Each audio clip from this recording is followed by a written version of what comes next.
नमस्कार। भारत और तुर्की के बीच संबंध कोई बहुत अच्छे नहीं है और शुरू से भी नहीं है। ऐसा नहीं कि आज हो गया हो और कल हो गया हो, लगातार हम हमेशा देखते हुए आए, संबंध हमेशा खराब रहे।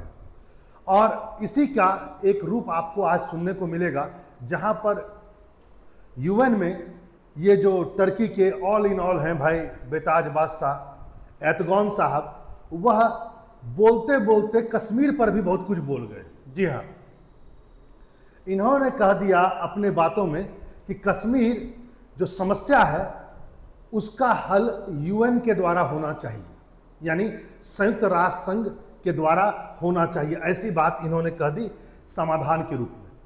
और क्या कहा इन्होंने ये भी कहा कि कश्मीर में हमारे भाइयों और बहनों को के हित में जो भी सर्वोत्तम होगा वो करने की आवश्यकता। केवल झूठा एक बात।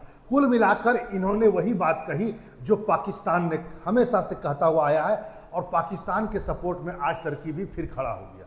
अच्छा, इसमें कोई घबराने की बात नहीं है। पाकिस्तान से ही शुरू से सपोर्ट करता हुआ आया है हमेशा। इस बार भी इसने यही बात कहा। देखिए, भारत का जो स्टैंड है मैं आपको आज बता देता हूं। भारत सिंपल सा, ये जो एर्दोगान साहब है इनसे जो हमेशा इस बात को कहे कि कश्मीर एक डिस्प्यूटेड पार्ट है, कभी आज तक इन्होंने सही मुंह से कश्मीर पर भारत का कभी समर्थन नहीं किया। और यही नहीं, टर्की में जो भी आया है उसने पाकिस्तान का ही समर्थन किया है कश्मीर इशू पर। इन्होंने भी हमेशा कहा, और ये इन्होंने एक बात साथ में ये भी कहा कि कश्मीर समस्या का यदि समाधान भी होगा तो वह बहुपक्षीय आधार पर ही होगा। मतलब भारत जो स्टैंड पर है, भारत ये कहता है कि कश्मीर केवल बायलैटरल रूप से ही समाधान होगा। मतलब भारत और पाकिस्तान दोनों मिलकर के कश्मीर समस्या का समाधान करेंगे। भारत ने हमेशा कहा, चाहे शिमला हो या लाहौर घोषणा हो, उसके अनुरूप जिसमें यह कहा गया है कि हम दोनों मिल करके कश्मीर समस्या का हल करेंगे, कोई तीसरा पक्ष इसमें शामिल नहीं होगा, भारत उसका समर्थन करता है। और एर्दोगान साहब जो है टर्की के, वो बाकायदा इस बात को लेकर के फिर यूएन में आ गए। यूएन का 80वां सत्र चल रहा था, आपको पता होगा। यहां पर एक बात जरूर याद रखिए, 80वें सत्र में उन्होंने कुछ बातें तो अच्छी कही। जैसे मान लो उन्होंने कहा कि दक्षिण एशिया में हम शांति और स्थिरता का समर्थन करते हैं, ठीक है। लेकिन प्रॉब्लम है इस बात का कि पिछले 6 साल में सिर्फ 1 साल बीता है जब यूएन में ये भाषण देने पहुंचे हैं टर्की के सर्वोसर्वा। पिछले 6 साल में सिर्फ पिछला साल ऐसा था जब इन्होंने कश्मीर की बात नहीं कही, लेकिन फिर से इन्होंने कश्मीर का राग अलापा और पाकिस्तान को इनडायरेक्ट पूरा सपोर्ट कर दिया कश्मीर में। सच्चाई यह है, कुत्ते की पूंछ यदि आप जन्मों जन्म तक किसी भी तरह से पाइप में भी रखें वो हमेशा टेढ़ा ही होगा। सच्चाई यह है, ये खलीफा बनने का प्रयास है मुस्लिम जगत का टर्की। ये आज भी अपने आप को मुस्लिम जगत का खलीफा मानता है, और इसका मानना है कि ठीक है भैया पाकिस्तान, तुम्हारा और हमारा जरूरत तो सेम ही है। हम ठहरे खलीफा पुराने वाले, हमारे यहाँ खलीफा बैठते थे और तुम मेरे सेनापति हो। इस ढंग से दोनों के बीच चल रहा है। वैसे आपको यह भी बता दें, सच्चाई यह है कि टर्की जिस दिन पाकिस्तान बना था उस दिन टर्की ने इसके पास मिठाई का डिब्बा लेकर के भेज दिया था। शुरू से बगदाद पैक्ट जब साइन हुआ था, आपको पता होगा, यूएसए शीत युद्ध का दौर चल रहा था। शीत युद्ध के दौर में यूएसए ने एशिया में भी अपने हाथ पैर फैलाना शुरू कर दिया। उसी समय यूएस ने अपना पिछलग्गियों का एक संगठन बनाया था, बगदाद पैक्ट। उसमें टर्की और पाकिस्तान दोनों शामिल थे। हाँ, ईरान और इराक भी था, ये भी जान लीजिए। वो तो बाद की बात है, ईरान इराक के बीच दुश्मनी हो गया, लड़ाई हो गया तो ईरान ने अपने पांव खींच लिए। इस बात को समझना होगा कि ये दोनों की मित्रता भारत से के प्रति नहीं है। आपको यह भी मालूम होना चाहिए कि टर्की में भूकंप आया था इस्तांबुल में, हमने बहुत सहायता दिया। इसका क्या परिणाम निकला? परिणाम यह निकला, इसको भी जरा समझिए। वह यह है कि परिणाम यह निकला कि ये भाई साहब जब इन्होंने पहलगाम में इनके आतंकवादियों ने भारत में हिंदू और मुस्लिम कह के जब लोगों को काटा, तो ये आदमी डर के मारे पहुंचता है टर्की, और टर्की में आकर के ये एर्दोगान साहब ने पूरा का पूरा हाथ मिलाया। और ये शहबाज शरीफ ने एर्दोगान को कहा कि हम आपका बहुत शुक्रिया अदा करते हैं कि आपने हमेशा पाकिस्तान का सपोर्ट किया है कश्मीर पर। यह बात है कश्मीर पहलगाम घटना के जस्ट बाद की और सिंदूर से पहले की। ये जो फोटो आप देख रहे हैं, इतना भी शर्म नहीं आया इस टर्की को कि जिसको हमने भूकंप के समय इतना मानवीय सहायता दी, उस टर्की ने इतना भी शर्म नहीं किया कि पहलगाम में इतने लोग मरे उसकी निंदा करे। ये निंदा न करके ये दोनों वहां पर बैठ करके पॉलिटिक्स करने लगे। इन्होंने कहा कि तुम मुझे खलीफा मान लो, मैं तुम्हें अपना सुल्तान मान लूंगा, और लगा दोनों कश्मीर का राग अलापने। जी हाँ, तो ये तो स्थिति है इनकी। दोनों के प्रेस कॉन्फ्रेंस में 26 लोग मारे गए थे, कुछ भी नहीं हुआ। भारत ने भी अच्छा से पकड़ा इनका कान। भारत ने भी कहा कि हम समझ गए, टर्की तुम जो हो, तुम दिखाते कुछ हो, करते कुछ हो, तुम केवल एक कहने के लिए यूरोपियन कंट्री हो, सच में तुम्हारे पूरे मस्तिष्क में भरा हुआ है कट्टरवाद, इस्लामिक कट्टरवाद। भारत ने भी उसके सबसे बड़े दुश्मन जो साथ में है अर्मेनिया, इधर आपको पता होगा ये साइप्रस है, यहां पर अर्मेनिया है, ध्यान दीजिएगा। भारत ने भी चुन चुन करके इनके दुश्मनों को भी अब साथ मिलाना शुरू किया है। देखो ये साइप्रस है, ये अर्मेनिया है। आपको पता होगा अभी हाल ही में हमारे प्रधानमंत्री ने साइप्रस की यात्रा की थी, और जैसी यात्रा की टर्की का इससे जरा भी नहीं पड़ता है, टर्की को लग गई मिर्ची, लगनी भी चाहिए। वहीं दूसरी और अर्मेनिया में आइए, आपको पता होगा अर्मेनिया और अजरबैजान में बहुत लंबा युद्ध चला और लगातार चल रहा है। सबने अर्मेनिया का साथ छोड़ दिया, अजरबैजान का तो साथ में टर्की भी आ गया, पाकिस्तान भी आ गया, इनको हथियार भी दिया अजरबैजान को। बेचारा वह अजरबैजान को इन लोगों ने हथियार दिया, तब जाकर के अर्मेनिया के सपोर्ट में हम खड़े हुए और अर्मेनिया को हमने अपना हथियार दिया, आकाश डिफेंस मिसाइल, और अर्मेनिया ने और पिनाका भी दिया अर्मेनिया को। तो जब टर्की और पाकिस्तान जैसे लोग ने अपने दोस्त को चुना, तो हमने भी उस एरिया में दुख है ना, टर्की का वह नस दबाने का प्रयास किया, जिससे टर्की बेचैन हो जाता है। आप कहेंगे सर ये बेचैन कैसे हो जाता है टर्की? बताता हूं कैसे।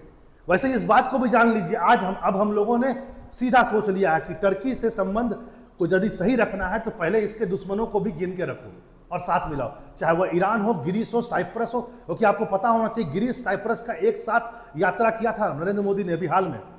फिर यूएई और इजराइल तो हमारे साथ है ही दोस्ती, और यूएई भी है।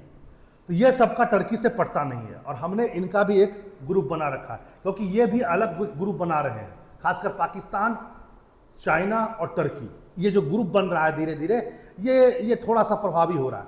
यहाँ पर इस बात को भी आप जाने, वही है कि आखिर अर्मेनिया से इसकी इतनी क्यों मिर्ची लगी हुई है। आप सुनिए, टर्की अपने आप को दिखाने का प्रयास करता है कि मैं रेडिकल इस्लामिस्ट कंट्री नहीं हूं। सच्चाई है बहुत बड़ा रेडिकल इस्लामिस्ट है यह अपने अतीत को भुलाना चाहता है, अपने अतीत को दबाना चाहता है। यदि किसी भी देश को समाप्त करना है तो उसके अतीत को समाप्त कर दीजिए, सबसे बड़ी बात यह होती है।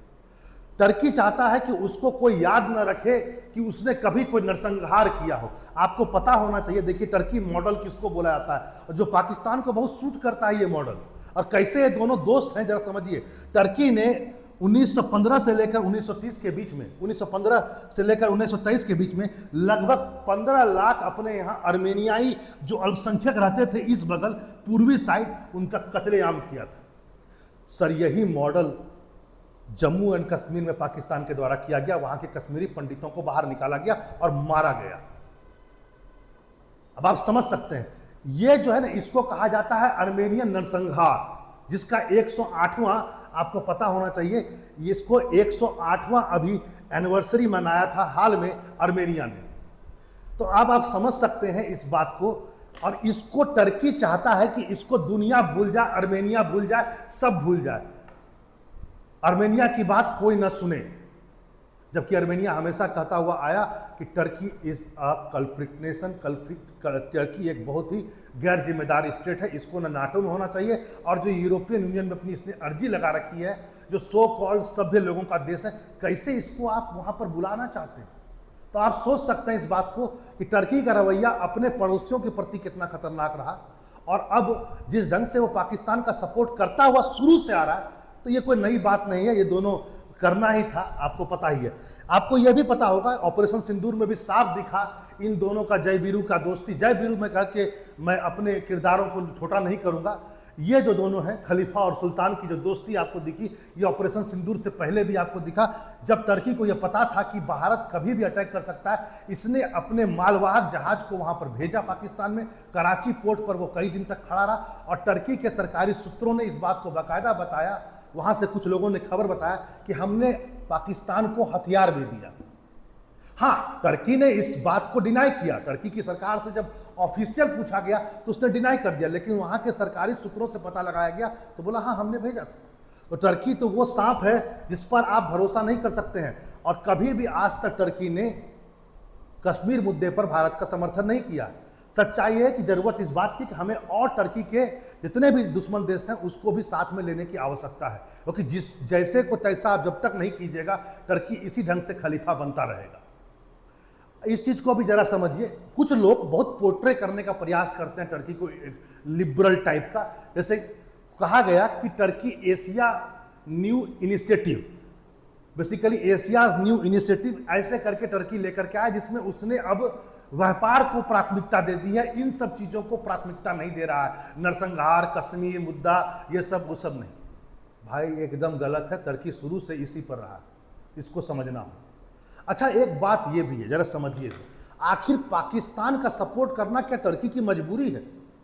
आपको पता होगा अभी हाल ही में अरब ने पाकिस्तान के साथ डिफेंस डील कर लिया, हम पर आक्रमण, तुम पर आक्रमण, तुम पर आक्रमण, हम पर आक्रमण। अरे भैया, और अब टर्की भी उसी दौर में जा रहा है, आने वाला समय में कुछ भी हो सकता है।